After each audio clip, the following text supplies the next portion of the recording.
What's up, everyone? Pat Mayo here, hoping your week 3 went well. Mine, pretty terrific. I got a new cardigan budget, triple the price, so now I have 3 of them, which is awesome.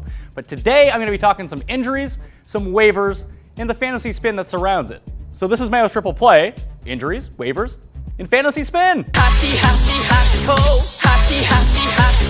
I don't know what's more blinding, this shade of blue or CJ Spiller leaving the game, killing fantasy owners against the Jets yesterday. Fortunately for all you CJ Spiller owners, it looks like he's going to be okay and play next week. Still, bump Fred Jackson up a little bit. The running back who also left the game but only had 1 carry was Daryl Richardson, and Isaiah Pead came in and filled in for him. Ended up with 7 catches. The Rams' O-line isn't great, and on the ground they're not going to get much accomplished. But still, Pead's a name to keep on the radar if Daryl Richardson continues to be out. To the receiver core, Andre Johnson, second straight week, second straight injury. This time it's a shin bruise, and he hopes to play again this week, but still, you need to monitor his status as it goes along. And don't worry about Keyshawn Martin or Lestar Jean or any of those other sort of secondary receivers on the Texans. As soon as Johnson went out of the game, it was DeAndre Hopkins and Owen Daniels. So if there's no Johnson, bump those guys way up your receiver rankings. The guy to take off your receiver rankings, Vincent Jackson. Has a rib problem, left the game. He's undergoing tests Monday morning. We'll see how it goes. Probably won't get results till Tuesday, but still, you got to keep an eye on Vincent Jackson. You probably have him as a wide receiver too, and right now it's Kevin Ogletree replacing him. And unless it's week 1 from 2012, probably don't want Kevin Ogletree. A guy who was on that team, Miles Austin, left with, get this, a hamstring injury. Not shocking news there. All that means is more Des Bryant, more Jason Witten, and hopefully for a lot of my teams, more DeMarco Murray. Jermichael Finley left the Packers game with a concussion. They have a bye next week, so by week 5 you'd think he'd be back, but with concussions it's hard to tell. Reggie Bush sat out week 3, but he will be okay for week 4 to insert back into your lineup. And Ray Rice took the day off yesterday. Bernard Pierce had a huge game in his absence, and right now he's questionable with a hip injury against Buffalo. If he doesn't go, got to start Bernard Pierce. Let's look at the waiver wire, because there's a bunch of names you can probably pick up. No huge options like last week when people were going crazy over James Starks and Eddie Royal, but Bilal Powell of the Jets had a huge game against Buffalo, and now Chris Ivory hurt his hamstring in the game too, so that means more carries for him. He's probably the best pickup of the week among running backs. I'd spend $8 to $10 on him. Try to get him if he's available. Other names you can pick up: Isaiah Pead for PPR purposes. Danny Woodhead, 7 catches, 8 catches the week before. That's 15 in 2 weeks. He is a stalwart of safety in PPR leagues. If you need a running back too, you need a flex in deeper leagues, he's safe. He's a safe 10 to 15 points every week, and you can't overlook that.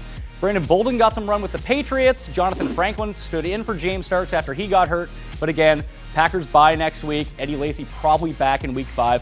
Great long-term ad, though. He really fits with what they do on offense. And of course, the Jason Snelling, Jaquiz Rogers situation, if they're not picked up, they probably are. But if not, you want to add Snelling, then Rogers. That's the way to go. At receiver, Aaron Dobson, pickup of the week for the 2nd straight week, 10 targets, 7 catches. Kenbrell Tompkins stole 2 of his touchdowns, but who cares? Tom Brady's looking at him, good enough for me. And somehow, I've overlooked Nate Burleson through 3 weeks, but not no more. 3 straight games, 7 in week 2. He has 19 catches total on the year. Great for PPR formats. For standard leagues, Stephen Hill for the Jets is a huge big play threat. Won't do you much in PPR, but still in the right matchup, he can be used. Same with Ted Ginn. Yeah, that Ted Ginn. He has touchdowns in 2 straight weeks. He only runs in a straight line, but he's faster than everyone else. So, if you have to take a huge gamble on a long shot in a deep league, Ted Ginn will be available. Same goes for Donnie Avery. Don't expect him to come close to what he did against the Eagles on Thursday, but still, in PPR formats, decent end pickup. Let's go to tight ends, where the duo of Redskins, Jordan Reed and his name is Logan Paulson, both end up with around 50 yards. Jordan Reed going forward, probably the play, especially with Fred Davis out. In PPR formats, Delaney Walker, 5 catches, Charles Dice Clay, 4. They're not going to be great, especially if they don't score, but still, with tight end being so shallow, these guys in deeper leagues, they're going to get you a few points. Moving to defenses to look at for next week, Indy stands out. They're widely available. They're at Jacksonville. That's a must start. Then, in the same game, Arizona at Tampa, and then Tampa hosting Arizona. Expect a lot of fantasy special teams in that one. Like Arizona slightly more than Tampa. And if you really want to gamble, the Thursday nighter, always a sloppy game. The 49ers have not been playing well, and last year, St. Louis played San Francisco pretty tight in 2 games, winning one, tying in the other. So if you want to inherit some risk and want to get some Thursday night Mo on the go, Rams defense.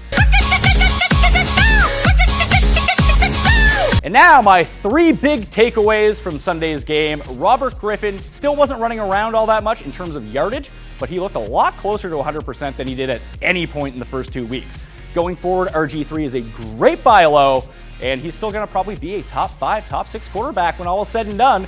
I know it doesn't really look that way right now, but Washington's defense is so brutal that he's going to have to throw. There's going to be plenty of garbage time points, and they're always going to be on offense. So you need to stick it out with Robert Griffin. He's going to be a dynamic threat, probably after week 6 or so. Gio Bernard out-carried and out-touched BenJarvus Green-Ellis and scored another touchdown. Looks great, but this guy runs violently, and he's probably going to get hurt at some point. With the way he ended up in the end zone, almost broke his neck on the touchdown. He's catching passes over the middle, not even looking for defenders. So watch that going forward. Stash BenJarvus Green-Ellis just in case. You could probably get him for nothing right now, too. He may have even been dropped in your league. And if you get a chance at some point today, go take a look at the end of the Chargers-Titans game if you want to laugh. It was easily the most entertaining moment of Week 3, including a Phillip Rivers kickball out of disgust. I love you, Phillip Rivers.